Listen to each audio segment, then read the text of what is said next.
നിന്റെ ചേട്ടന്മാർക്ക് ഒരുപാട് കാശ് നീ അയച്ചു കൊടുത്തിട്ടുണ്ടാവും. അത് ഉണ്ടോ ഇല്ലയോ? ഉണ്ട്.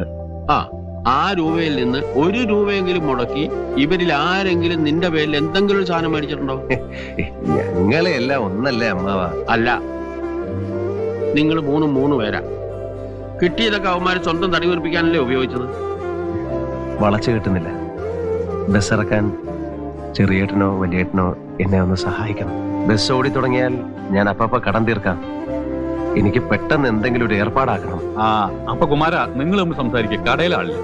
വലിയേട്ടാ, ഞാൻ ചോദിച്ചത് കുറച്ച് രൂപ അഡ്ജസ്റ്റ് ചെയ്യാൻ പറ്റുമെന്നാണ്. സത്യം പറയാലോ, നിന്നെ സഹായിക്കണമെന്നുണ്ട്. പക്ഷേ ഇന്നലെയാണ് ഞാൻ പുതിയൊരു സ്ഥലത്തിന് അഡ്വാൻസ് കൊടുത്തത്. മിനിഞ്ഞാന്ന് വന്നിരുന്നെങ്കിൽ. മുരളി വിചാരിക്കുന്ന പോലല്ല, അബ്കാരി ബിസിനസ് ഒക്കെ ആകെ തകരാറില്ല.